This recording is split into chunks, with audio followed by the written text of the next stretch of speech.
திருத்துதர் பணிகள் நூலிலிருந்து பெந்தகோஸ்து என்னும் நாள் வந்தபோது பேதுரு 11 சேர்ந்து எழுந்து நின்று உரத்த குரலில் அவர்களிடம் பின்வருமாறு கூறினார். யூத மக்களே, ஜெருசலேமில் வாழும் மக்களே, இதை தெரிந்து கொள்ளுங்கள். எனது சொற்களை கவனித்து கேளுங்கள். இஸ்ரேல் மக்களே, நீங்களும் இந்த வார்த்தையை கேளுங்கள். கடவுள் நசரேத்து இயேசுவின் வழியாக உங்கள் நடுவில் வல்ல செயல்களையும் அரும் செயல்களையும் அடையாளங்களையும் செய்து அவரை இன்னார் என உறுதியாக காண்பித்தார். இது நீங்கள் அறிந்தது. கடவுள் தாம் வரைந்துள்ள திட்டத்தின்படியும் தம் முன்னறிவிப்பின்படியும் இந்த இயேசுவை உங்கள் கையில் விட்டுவிட்டார். நீங்கள் திருச்சட்டம் அறியாதார் மூலம் அவரை சிலுவையில் அறைந்து கொன்றீர்கள்.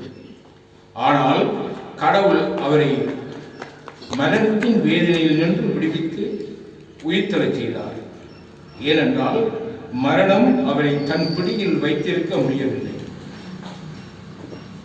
தாவீது அவரை குறித்து கூறியது, நான் ஆண்டவரை எப்பொழுதும் என் கண்முன் வைத்துள்ளேன். அவர் என் வலப்பக்கம் உள்ளார். எனவே நான் அசைவுள்ளேன்.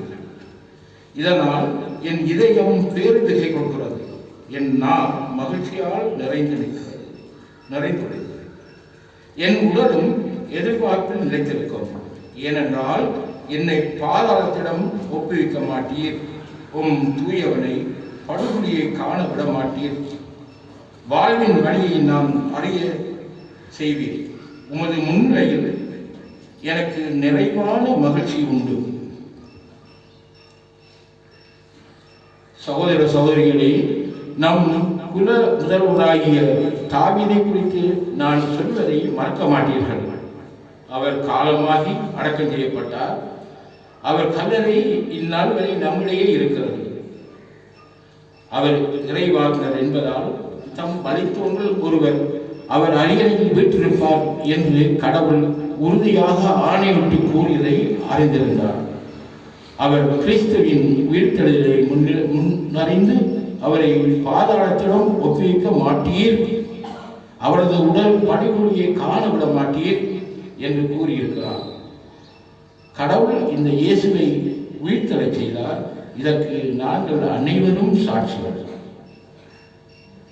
அவர் கடவுளின் வலப்பக்கத்துக்கு உயர்த்தப்பட்டு வாக்களிக்கப்பட்ட தூய ஆவி தம் தந்தையிடம் இருந்து பெற்று பொழிந்தருளினார். நீங்கள் காண்பதும் கேட்பதும் இதுவே. ஆண்டவர் வழங்கும் அருள்வாக்கு.